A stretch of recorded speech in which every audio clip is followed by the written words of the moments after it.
અત્યારે આપ જોઈ રહ્યા છો કે સમગ્ર રાજકોટના કાર્યકર્તાઓ ભારતીય જનતા પાર્ટીમાંથી આવનાર સ્થાનિક સ્વરાજ્યની ચૂંટણીમાં લડવા જે ઉત્સુક છે તે બહોળી સંખ્યામાં ઉમટી પડ્યા છે. ખાસ કરીને નવયુવાનો અને મહિલાઓમાં આ ચૂંટણી લડવા માટે થઈને અનેરો ઉત્સાહ આપણે જોઈ રહ્યા છીએ. ત્યારે આવનાર દિવસોમાં ભારતીય જનતા પાર્ટી રાજકોટ મહાનગરપાલિકાની અંદર ભવ્ય વિજય થશે અને શાસન ધુરા ફરી રાજકોટની સંભાળશે અને રાજકોટના વિકાસમાં ભારતીય જનતા પાર્ટી આગળ વધી રહી છે. ભારતીય જનતા પાર્ટીના દરેક કાર્યકર્તાઓ હંમેશા લોકોની વચ્ચે રહ્યા છે. કોઈ પણ પરિસ્થિતિ હોય લોકોના સુખે સુખી થનારા, લોકોના દુઃખે દુઃખી થનારા ભારતીય જનતા પાર્ટીના કાર્યકર્તાઓ છે. ત્યારે પાર્ટી જે કોઈ નિર્ણય લેતી હોય છે, જેમને કોઈને તક આપે છે પાર્ટી, એ લોકો ચૂંટણી લડતા હોય છે અને અમારો વિઝન આદરણીય દેશના સન્માનીય વડાપ્રધાન નરેન્દ્રભાઈ મોદીના નેતૃત્વ તળે ભારતની રાષ્ટ્રીય નીતિની વાત હોય કે વિકાસની વાત હોય કે ગુજરાત અને રાજકોટના ડેવલપની વાત હોય, ભારતીય જનતા પાર્ટીના દરેક ઉમેદવારો હોય, સત્તાના સ્થાને હોય, ચાહે સંગઠનના સ્થાને હોય, કોઈ પણ કાર્યકર્તાઓ હંમેશા આ જ કાર્ય પદ્ધતિથી કામ કરનારો કાર્યકર્તા બેઝવાળી આ પાર્ટી છે. આજરોજ સ્થાનિક સ્વરાજ્યની ચૂંટણી 2026ની શરૂઆત થઈ ગઈ છે. ભારતીય જનતા પાર્ટી એ વિશ્વની સૌથી મોટી લોકશાહી પાર્ટી છે.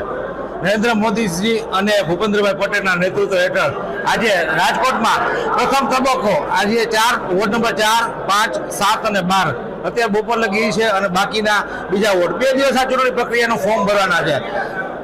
ઈચ્છુક ઉમેદવારો બધાય આવે છે અહીંયા અને પોતાનું ફોર્મ ભરે છે. લોકશાહી ઢબે બધાની પ્રક્રિયા છે. ફોર્મ ભરે છે અને જે લોકોને યોગ્ય લાગશે પાર્ટી જે નિર્ણય લેશે એ પ્રમાણે નક્કી કરશે.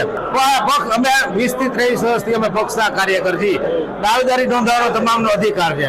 અમે ફોર્મ ભરી છીએ, પક્ષ જે નક્કી કરે ઉમેદવારી થાય તો મોદીજીના નેતૃત્વ હેઠળ અમે આગળ કામગીરી કરશું. દેશને, રાજકોટને અને લોકોની પ્રશ્નોના જે બાકી છે એ આગળ ધપાવવાનો પ્રયત્ન કરશું. આજે પ્રદેશમાંથી નિરીક્ષકો અત્રે આવ્યા છે અને જે કોઈ પણ કાર્યકર્તા કે જે ભારતીય જનતા પાર્ટી સાથે એકદમ નજીકથી જોડાયેલા છે, પાયાના કાર્યકર છે અને દરેક કાર્યકર્તા હોય એ કોઈ પણ એક ઈચ્છા સાથે રાજકીય પાર્ટીમાં કામ કરતો હોય છે. એના ભાગરૂપે એને મહાનગરપાલિકાની જે ચૂંટણી આવી રહી છે એમાં ચૂંટણી લડવા માટે પોતાની ઉમેદવારીની પ્રક્રિયા માટેની સેન્સ લેવાની પ્રક્રિયા આજે થઈ રહી છે. ત્યારે રાજકોટ ભારતીય જનતા પાર્ટીના કાર્યકર્તાઓમાં ખૂબ ઉત્સાહ છે. બધા કાર્યકર્તાઓ શિસ્તબદ્ધ રીતે અહીંયા કાર્યાલય ઉપર અમે આ વ્યવસ્થા કરી છે અને કાર્યાલય ઉપર 3 ઝોનમાં આ પ્રક્રિયા થશે. 3 ઝોનમાં અમે આપણા 18 વોર્ડ છે એના ભાગ પાડેલા છે અને એ મુજબ જે કાર્યકર્તાનો જે વોર્ડ હશે એ ઝોનમાં જઈ અને એ પોતાનો બાયોડેટા વગેરે વાત કરી અને પોતાની રજૂઆત કરી શકશે.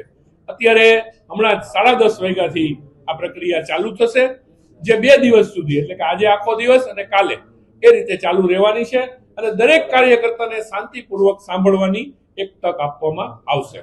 ભારતીય જનતા પાર્ટીમાં દરેક વખતે આ જ રીતની અમારી સિસ્ટમ હોય છે કે ભાઈ દરેક કાર્યકર્તા અમારી માટે ખૂબ અગત્યનો છે અને એની માટે એને કોઈ એવી રજૂઆત કરવા માટે લઈ બધાને લઈ સ્વાભાવિક છે કે દરેકને એમના જે સમર્થકો હોય એમાં ઉત્સાહ હોય એ સ્વાભાવિક છે. પરંતુ ભારતીય જનતા પાર્ટીનો કાર્યકર્તા એક પદ્ધતિ સાથે કામ કરવા ટેવાયેલો છે. ત્યારે એના ભાગરૂપે પોતે વ્યક્તિગત આવી અહીંયા અમારી એક પ્રક્રિયા છે ફોર્મ ભરવાની, એ ફોર્મ ભરી અને પોતે પોતાની વાત રજૂ કરી શકશે. મેં પહેલા જ કહ્યું એમ કાર્યકર્તાઓમાં ખૂબ ઉત્સાહ છે. હવે એ હમણાં પ્રક્રિયા શરૂ થાય અને જે રીતે કાર્યકર્તાઓ આવશે અને દરેક કાર્યકર્તા પોતાની રજૂઆત કરશે એ પછી સાંજ સુધીમાં એ વસ્તુ ક્લિયર થશે.